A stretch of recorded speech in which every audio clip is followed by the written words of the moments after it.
Hello friends, पूजा competitive classes के YouTube channel पे आपका स्वागत है। तो फ्रेंड्स, आज हम पर्यावरण अध्ययन से संबंधित सीटेक 2014 फर्स्ट शिफ्ट का पेपर सॉल्व करेंगे। इसमें हम देखेंगे इम्पॉर्टेंट 30 क्वेश्चंस जो आपके एमपीटीईटी वर्ग 3 के लिए बहुत ही महत्वपूर्ण है। तो बिना टाइम गवाए हम शुरू करते हैं अपनी ये सीरीज़। और हाँ, अगर आपने इसके पहले के मेरे 3 वीडियोस जो मैंने पर्यावरण अध्ययन से इम्पॉर्टेंट सीरीज़ के 2016 और 2015 के बनाए हैं, अगर आपने नहीं देखा है तो आप मेरे चैनल पे जाके उसको देख सकते हैं। और अगर आपको ये मेरी सीरीज़ पसंद आ रही हो तो आप मेरे चैनल को लाइक करिए, और अगर न्यू हैं आप मेरे चैनल पे तो आप सब्सक्राइब भी करिए। तो बिना टाइम गवाए शुरू करते हैं हम। अपना पहला क्वेश्चन देखते हैं, क्या है हमारा। खेल जो हम खेलते हैं प्रकरण के शिक्षण में शिक्षार्थियों की अधिकतम भागीदारिता के लिए निम्न में से कौन सी शिक्षण युक्ति अधिक प्रभावी होगी। तो इसमें से आप 4 ऑप्शन हैं, या आप इसको खुद से रीड करिए। मैं डायरेक्ट आंसर की बात करूंगी जिससे हम कम समय में ज़्यादा से ज़्यादा क्वेश्चन यहाँ ले सकें। तो इसका आंसर आपका हो जाएगा ऑप्शन नंबर डी, जिसमें आपको बोल रहा है क्या, शिक्षार्थियों को खेल के मैदान में ले जाना और उन्हें अलग अलग खेल खिलाना। तो हम यहाँ पर्यावरण अध्ययन में ये देखेंगे कि कोई भी कार्य अगर शिक्षार्थियों के लिए किया जा रहा है तो उनका इससे डायरेक्ट अनुभव के आधार पर उनको ये चीज़ सिखाई जाए। तो इस आधार पर इसका आंसर क्या हो जाएगा, ऑप्शन नंबर डी। आगे देखते हैं, इसकी डिटेल यहाँ बॉक्स में दी हुई है, आप चाहें तो इसको पढ़ सकते हैं। आगे बात करेंगे, अगला प्रश्न है हमारा, कक्षा 3rd के शिक्षार्थियों को हमारे दोस्त पक्षी प्रकरण पढ़ाते समय शालिनी नीचे दी गई पद्धति का प्रयोग करती है। तो ये कुछ पद्धतियां दी हुई हैं, इसके आधार पर आपको बताना है कि शालिनी किस प्रयोजन के लिए सीखने के विभिन्न उपागमों का प्रयोग कर रही है। तो इसका आंसर आपका क्या हो जाएगा, option number A. Option number A में आपको क्या बताया हुआ है, बहुबुद्धि वाले शिक्षार्थियों को विभिन्न आवश्यकताओं को पूरा करना। मतलब वो अपने अध्ययन के द्वारा क्या कर रही है, चित्र भी बना रही है, चार्ट भी बना रही है, और साथ में वो पार्क में ले जाकर पक्षियों को दिखा भी रही है। तो इस तरह से उसने क्या किया, जो बहुबुद्धि वाले शिक्षार्थी हूँ उनकी आवश्यकताओं को क्या कर रही है, वह पूरा कर रही है। तो इस तरह से इसका आंसर क्या हो जाएगा, ऑप्शन नंबर ए। फिर आगे बात करते हैं, अगला प्रश्न है हमारा, वृक्ष संरक्षण की अवधारणा के बारे में शिक्षार्थियों को संवेदनशील बनाने के लिए गुंजन निम्नलिखित क्रियाकलापों का आयोजन करती है। तो ये दिए हुए हैं कौन कौन से आयोजन उसने किए हैं। अब देखते हैं आंसर हमारा क्या हो जाएगा। तो सीधे आंसर की बात करेंगे, आंसर नंबर सी। तो इसमें आपका जो आंसर है वो हो जाएगा option number C. Option number C में क्या बताया गया है, वृक्ष संरक्षण की अवधारणा के बारे में शिक्षार्थियों को क्या कर रही है, संवेदनशील बनाने के लिए उन्होंने क्या किया है। सी का 4th नंबर, शिक्षार्थियों को कटी लकड़ियों के भंडारण दिखाना, ये जो है वो क्या हो जाएगा, सबसे कम प्रभावी होगा। तो इसका आंसर हो जाएगा सी। फिर आगे बात करेंगे, अगला प्रश्न है हमारा क्वेश्चन नंबर 64। आंचल अपनी कक्षा 5 में पर्यावरण अध्ययन की कक्षा में अक्सर गहन जांच पड़ताल वाले और कल्पनाप्रक प्रश्न पूछती है। उसके द्वारा इस प्रकार करने का उद्देश्य क्या हो सकता है, क्या सुधार करना हो सकता है। तो इसका आंसर हो जाएगा ऑप्शन नंबर बी। तो ऑप्शन नंबर बी इसका आंसर होगा। ऑप्शन नंबर बी में आपसे क्या बोला गया, चिंतन कौशलों में सुधार करना, क्योंकि वो क्या कर रही है, वह गहन जांच पड़ताल वाले कल्पनाप्रक प्रश्न क्या करी, पूछ रही, इसलिए इसका आंसर क्या हो जाएगा, ऑप्शन नंबर बी। आगे बात करेंगे, अगला प्रश्न है, कक्षा 5 के शिक्षार्थियों को यदि यह समाप्त हो जाए, पाठ पढ़ाने के बाद शीला प्रकरण के बारे में शिक्षार्थियों की समझ के स्तर के बारे में जानने के लिए एक परीक्षण प्रशासित करती है, उसे यह जानकर आश्चर्य होता है कि एक बड़ी संख्या में शिक्षार्थी संबंधित अवधारणा को नहीं समझ पाए। इसका प्रमुख कारण क्या हो सकता है। तो इसमें से ये 4 ऑप्शन से आप पढ़ सकते हैं। इसका आंसर हो जाएगा आपका option number D. Option number D में क्या बोला गया, उसने प्रकरण को पढ़ाने के लिए सही पद्धति का प्रयोग नहीं किया था, क्योंकि अधिकतर विद्यार्थी पाठ को नहीं समझ पाए। मतलब कहीं ना कहीं उन्होंने जो पद्धति यूज की है वो ही क्या थी, त्रुटिपूर्ण थी। तो इसलिए इसका आंसर क्या हो जाएगा, ऑप्शन नंबर डी। आगे बात करेंगे, अगला प्रश्न है, कक्षा 5 की पर्यावरण अध्ययन की पाठ्य पुस्तक के एक पाठ में सर्वेक्षण और लेखन पर एक भाग का मुख्य उद्देश्य है। क्या है मुख्य उद्देश्य। तो इसमें आपके 4 ऑप्शंस दिए हुए हैं। इन 4 ऑप्शंस में आप देखिए क्या इसका आंसर हो जाएगा। तो क्वेश्चन नंबर 66 का आंसर हो जाएगा answer number A. Answer number A में क्या बोला गया है, शिक्षार्थियों को अवसर उपलब्ध कराना कि वे चीजों को खोजे और सीखे। तो पर्यावरण अध्ययन में अधिकतर जो भी हमारी अध्ययन की विधियां होती हैं उनमें यही कराया जाता है कि जो विद्यार्थी हैं उनको डायरेक्ट अनुभव देकर उनको चीजों को क्या करना, सिखाना। तो इसलिए इसका आंसर क्या हो जाएगा, ऑप्शन नंबर ए। आगे बात करेंगे, अगला प्रश्न है हमारा, ईवीएस संक्षेपण अर्थ में प्रयुक्त होता है, मतलब ईवीएस का फुल फॉर्म क्या है ये आपसे पूछा गया है। तो बहुत इजी है, ईवीएस का फुल फॉर्म क्या हो जाएगा आपका, ऑप्शन नंबर सी, क्या है, एनवायरमेंटल स्टडीज। तो ये इसका ऑप्शन नंबर सी करेक्ट हो जाएगा। आगे देखते हैं, अगला है हमारा, भारत के मानचित्र में दिल्ली की स्थिति के सापेक्ष हिमाचल प्रदेश की राजधानी शिमला और मध्य प्रदेश की राजधानी भोपाल क्रमशः स्थित है। दिल्ली के किस दिशा में, तो दिशा के आधार पे पूछा गया है। तो इसका आंसर हो जाएगा आपका option number D. Option number D में क्या बोला गया है, उत्तर पूर्व और उत्तर पश्चिम, मतलब जो हिमाचल प्रदेश है, हिमाचल प्रदेश की राजधानी शिमला वो उत्तर पूर्व और मध्य प्रदेश की राजधानी भोपाल वो हो जाएगी उत्तर पश्चिम में। तो ये आप मैप के आधार पर अगर दिशा आधारित बनाकर इसको पढ़ेंगे तो आपको बहुत अच्छे से और बहुत ही जल्दी ये चीज समझ में आएगी। आगे बात करेंगे, अगला प्रश्न है हमारा, निम्नलिखित में से कौन सा प्राथमिक स्तर पर पर्यावरण अध्ययन के शिक्षण का उद्देश्य नहीं है। तो ये आप ध्यान रखिए कि कभी भी अगर आपसे कोई प्रश्न पूछा जाता है तो उसमें आप ये बात जरूर ध्यान रखिए कि अगर नहीं है शब्द आया है तो उसी के आधार पर आप इसका उत्तर देंगे। तो इसका आंसर क्या हो जाएगा, ए, शिक्षक कक्ष में कड़े अनुशासन को सुनिश्चित करे। तो ये इसका आंसर हो जाएगा ए, क्योंकि पर्यावरण अध्ययन या जो एनसीएफ 2005 है वो ये कहता है कि हमें कक्षा में विद्यार्थियों को क्या करना है, उनके आधार पर शिक्षा देनी है जिससे वो हमसे इंटरेक्ट हो सके, ज़्यादा से ज़्यादा क्वेश्चंस पूछ सकें। तो इसलिए हमको अनुशासन ना बना करके बल्कि बच्चों को इस तरह से शिक्षा देनी है कि वो भी हमारे साथ ज़्यादा से ज़्यादा क्या कर सके, क्वेश्चंस को पूछ सके और भागीदारिता को भी क्या कर सके, सुनिश्चित कर सके। तो इसलिए इसका आंसर क्या हो जाएगा, ऑप्शन नंबर ए। फिर आगे बात करेंगे, अगला प्रश्न है हमारा, कोई डॉक्टर एक मरीज को खाने के लिए कुछ दवाइयाँ लिखता है और साथ ही गुड़, आंवला और हरी पत्तेदार सब्जियां जरूर खाने का सुझाव देता है। यह मरीज किस रोग से पीड़ित हो सकता है, तो इसका आंसर हो जाएगा option number C, anaemia. Anaemia आपको पता है कि ब्लड में आयरन की कमी जिसे एनीमिया रोग कहा जाता है, और ये अगर किसी भी मरीज को है तो उसको ज़्यादातर हरी पत्तेदार सब्जियां, गुड़, आंवला खाने के लिए कहा जाता है जिससे उसके शरीर में जो आयरन है या लो तत्व है उसकी कमी पूरी हो और वो इस बीमारी से क्या हो जाए, छुटकारा पा सके। तो इसलिए इसका आंसर हो जाएगा ऑप्शन नंबर सी। आगे बात करेंगे, अगला प्रश्न है हमारा, निम्नलिखित समूहों में से उस समूह को चुनिए जिसमें खाना पकाने के तरीके दिए गए हैं। तो आपको खाना पकाने के तरीके हैं ये 4 ऑप्शंस में और उनमें से आपको सही आंसर यहाँ टिक करना है। तो आंसर हो जाएगा सी, सेक कर, तल कर, भून कर। तो ये आपका सही है कि खाना पकाने के लिए हम खाने को सेकते हैं, तलते हैं और भूंजते हैं, इस तरह से हम खाने को क्या करते हैं, पकाते हैं। तो ये सही तरीका है, तो इसलिए आंसर सी हो जाएगा। आगे बात करेंगे, अगला प्रश्न है हमारा, रेगिस्तानी ओक एक पेड़ का नाम है जिसकी जड़ें उस गहराई तक जमीन में भीतर जाती है जब तक कि पानी तक ना पहुंच जाए। क्योंकि रेगिस्तान में पानी की जरूरत है तो जड़ें बहुत गहरे तक जाएंगी। उस पेड़ की जड़ों की गहराई उस पेड़ की ऊंचाई से लगभग 30 गुनी होती है। पेड़ कहाँ पाया जाता है, तो इसका आंसर हो जाएगा ऑप्शन नंबर बी, कहाँ पाया जाता है, ऑस्ट्रेलिया में। तो आप देख सकते हैं इसकी डिटेल इसके बॉक्स में दी हुई है। आगे बात करेंगे, अगला प्रश्न है हमारा, माउंट एवरेस्ट के बारे में सही कथन चुनिए। तो माउंट एवरेस्ट क्या हो जाएगा इसका आंसर, ऑप्शन नंबर ए, यह नेपाल का भाग है और इसकी चोटी की ऊंचाई 8,900 मीटर है। तो ये आपका आंसर नंबर ए करेक्ट हो जाएगा। आगे बात करेंगे, कांसा, ब्रांच दो धातुओं का मिश्रण है, ये दो धातुएं हैं। तो ये कांसा जो जिसको हम क्या बोलते हैं नॉर्मली, ब्रांच, ये दो धातुओं का मिश्रण है क्योंकि इसको हम क्या बोलेंगे, मिश्र धातु। तो इसका आंसर हो जाएगा आपका ऑप्शन नंबर ए, जिसमें तामा और टिन ये दो धातुएं क्या होती है इसमें मिलाई जाती हैं। तो इस तरह से ऑप्शन ए इसका क्या हो जाएगा, करेक्ट हो जाएगा।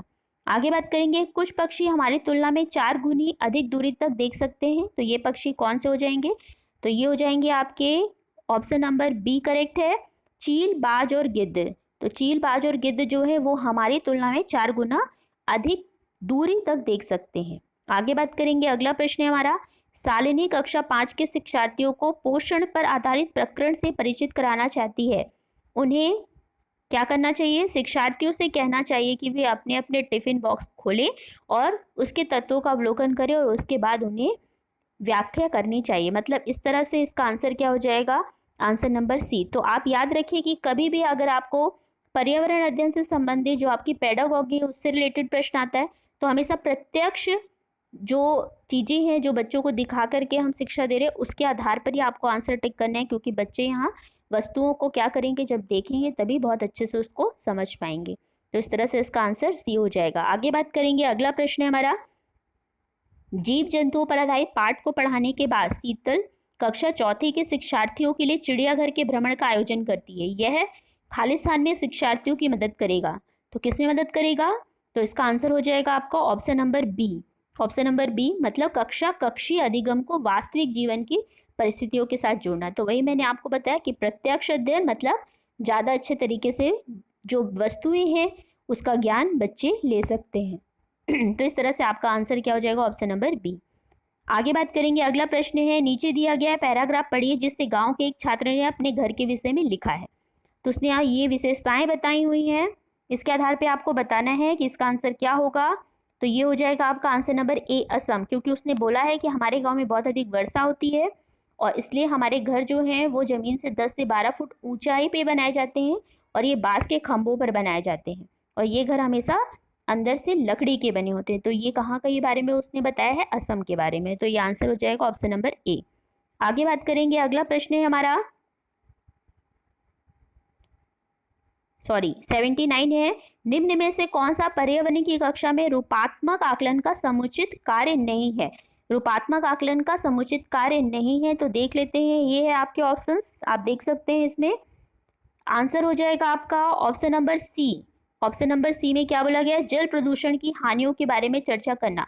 तो रूपात्मक आकलन करना है, तो रूपात्मक आकलन का मतलब है कि जिसमें सिर्फ चर्चा ना हो बल्कि उसके बारे में कुछ प्रयोग हो, कुछ प्रत्यक्ष अनुभव हो। तो इसलिए ये सी नंबर इसका आंसर जो है वो करेक्ट होगा। मतलब ये रूपात्मक आकलन का सही संदर्भ नहीं है।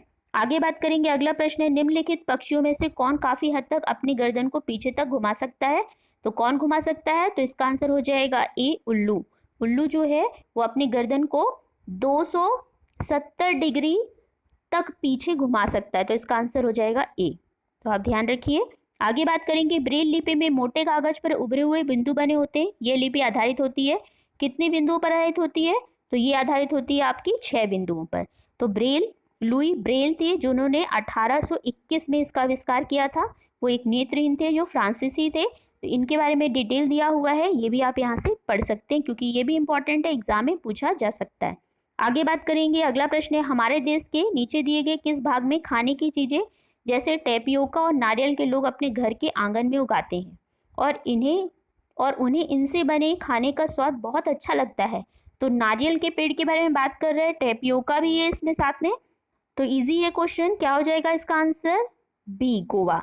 गोवा में टेपियोका जिससे साबूदाना, जिसकी जड़ों से साबूदाना बनाया जाता है और इसमें नारियल भी जो अपने आंगन में ये लोग क्या करते हैं, उगाते हैं। फिर आगे बात करेंगे, अगला प्रश्न है, कक्षा 5 के शिक्षार्थियों में जिज्ञासा जागृत करने का निम्न में से सबसे प्रभावी तरीका है। तो कौन सा तरीका है सबसे प्रभावी, तो ऑप्शन हो जाएगा सी, गहन जांच परक और कल्पना परक प्रश्न पूछना। तो इससे क्या होगा, विद्यार्थियों में जिज्ञासा जागृत होगी। आगे बात करते हैं, अगला प्रश्न है हमारा, हरप्रीत अपने शिक्षार्थियों को यह सुझाव देना चाहती है कि पर्यावरण संरक्षण के लिए किस प्रकार एक व्यक्ति सबसे अच्छे संभावित तरीके से अपना योगदान दे सकता है। उनका सबसे बेहतर सुझाव हो सकता है, क्या हो सकता है, तो इसका आंसर हो जाएगा आपका option number D. Option number D में क्या बात की गई है, आने जाने के लिए सार्वजनिक साधनों का प्रयोग करना। तो इसकी डिटेल यहाँ दी हुई है, आप इसके बारे में पढ़ सकते हैं। आगे बात करते हैं, अगला प्रश्न है हमारा, रश्मि को यह सिखाया जाता है कि वह प्रश्न पत्र बनाते समय निम्न चरणों या क्रम में नहीं है का अनुपालन करे। मतलब ये क्रम में नहीं दिए हुए हैं और उसे इसका क्या करना है, अनुपालन करना है क्रम से। तो आपको बताना है कि इसके क्या ऑप्शंस करेक्ट होंगे। तो इसका आंसर हो जाएगा आपका option number A. Option number A में मतलब पहले प्रश्न पत्र की रूपरेखा या डिजाइन बनाना, फिर चौथा ब्लूप्रिंट तैयार करना, फिर पहला प्रश्न लिखना और फिर लास्ट में उसको क्या करना, प्रश्न पत्र का संपादन करना। तो ये आपको याद रखना है। तो इस तरह से ये इसके चरणबद्ध तरीके प्रश्न पत्र निर्माण के।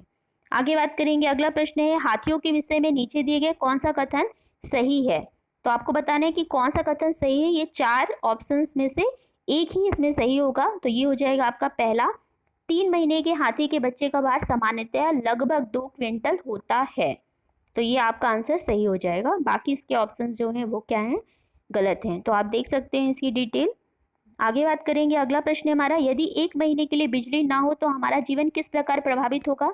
इस प्रश्न को पूछने का उद्देश्य क्या है।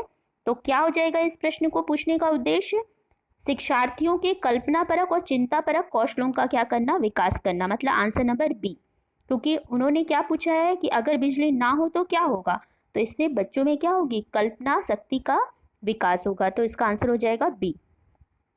आगे बात करेंगे, अगला प्रश्न है हमारा, ये ऑप्शन बी का डिटेल दिया हुआ है, आप इसको यहाँ से पढ़ सकते हैं। बिहार राज्य के लोगों के लिए मधुमक्खी पालन शुरू करने का सबसे अच्छी अवधि कौन सी होती है। तो सबसे अच्छी अवधि मतलब कौन सा महीना है जब ये मधुमक्खी पालन अच्छे तरीके से कर सकते हैं। तो इसका आंसर हो जाएगा ऑप्शन नंबर सी, अक्टूबर से दिसंबर। तो मधुमक्खी पालन में बिहार जो है सबसे अग्रणी राज्य है, और ये जो महीना होता है अक्टूबर से दिसंबर, जो मधुमक्खी पालन के लिए सबसे अनुकूलित होता है। फिर आगे बात करेंगे, अगला प्रश्न है ये पर्यावरण अध्ययन से मैथमेटिकल क्वेश्चन है।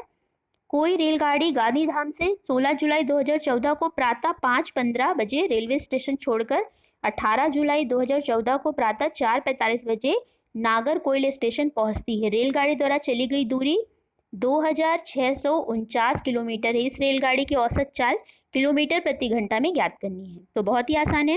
कैसे करेंगे, हमको सबसे पहले हमको पता है कि चाल बराबर दूरी बटे समय होता है। तो हमको यहाँ पर दूरी दी हुई है प्रश्न में, दूरी हमको यहाँ प्रश्न में गिवन है, दी हुई है। हमको सिर्फ और सिर्फ क्या ज्ञात करनी है, समय। तो समय हम निकालते हैं। देखिए यहाँ क्या बोला है आपको प्रश्न में, 16 जुलाई 2014 को 5:15 बजे ट्रेन चली, उसके बाद 18 मतलब तीसरे दिन वो ट्रेन पहुंच रही है। तो सबसे पहले तो 16 जुलाई से 17 जुलाई मतलब 5:15 से दूसरे दिन 5:15 तक का टाइम कितना हो जाएगा, 24 घंटे का, मतलब 24 घंटे हो गए। आगे आते हैं फिर 18 जुलाई, तो 18 जुलाई 4:45 बजे वो पहुंच रही है। तो 4:45 मतलब कि 24 घंटे होने के लिए 1 घंटा कम। तो 24 में अगर हम 24 और जोड़े तो कितना हो जाएगा, 48। 1 घंटा आप कम करिए, कितना आएगा, 47। और 15 और 45 का अंतर आ रहा, तो 45 में से आप 15 को घटाइए, कितना आएगा, 50। मतलब टोटल जो समय वहां उसको लग रहा है वो कितना समय लग रहा है आपका, 47.50 घंटे, मतलब 47 घंटे 50 मिनट। ये हो गया आपका समय। अब आपके पास सारी चीजें हैं, तो आप औसत चाल ज्ञात करिए। क्या हो जाएगा, चाल बराबर दूरी बटे समय। तो दूरी आपको प्रश्न में दी थी 2649 और समय हमने निकाल लिया। आप भाग करेंगे तो आ जाएगा आपका 55.76 घंटे। तो इस तरह से आपका ऑप्शन क्या सही हो जाएगा, ए। तो इस तरह से आप इजीली इस क्वेश्चन को सॉल्व कर सकते हैं। आगे बात करेंगे, अगला प्रश्न है खीजड़ी वृक्ष के बारे में सही कथन को चुनिए। तो ये आपके ऑप्शंस दिए हुए हैं, इस ऑप्शंस को आप पढ़ लीजिए, डायरेक्ट हम आंसर पे आएंगे। तो इसका आंसर क्या हो जाएगा आपका, ऑप्शन नंबर डी, पहला, दूसरा और तीसरा। यह वृक्ष मुख्यतः रेगिस्तानी क्षेत्रों में पाया जाता है, इसे अधिक जल की आवश्यकता नहीं होती है, रेगिस्तान में पाया जाता है फिर भी अधिक जल की आवश्यकता नहीं होती है। छायादार वृक्ष जिसकी छाया में बच्चे खेलना पसंद करते हैं। तो इस तरह से इसके पहला, दूसरा और तीसरा ये तीनों ही सही है, सिर्फ चौथा इसमें गलत है। तो इस तरह से हमने आज अपने पर्यावरण अध्ययन से संबंधित सीटेक 2014 फर्स्ट शिफ्ट का क्वेश्चन पेपर सॉल्व किया, जिसमें हमने 30 प्रश्नों के बारे में बात की है, जो ये आपके MPTET वर्ग 3 पर्यावरण के लिए बहुत ही इंपॉर्टेंट है। तो आई होप फ्रेंड्स कि आपको मेरा ये वीडियो पसंद आया है, और अगर आपको पसंद आया है तो आप प्लीज़ मेरे चैनल को लाइक, और अगर न्यू व्यूवर्स हैं तो सब्सक्राइब भी करिए, और कमेंट सेक्शन में ज़रूर आप राइट करिए कि आपको पसंद आ रहा है, जिससे मैं ये सीरीज़ को आगे कंटिन्यू करूँ। तो अगर आपको पसंद आया हो तो आप ज़रूर कमेंट सेक्शन में राइट करिए। तो फ्रेंड्स आज के लिए इतना ही, बाकी का जो टॉपिक है वो हम अपने नेक्स्ट वीडियो लेक्चर में डिस्कस करेंगे। Thank you friends.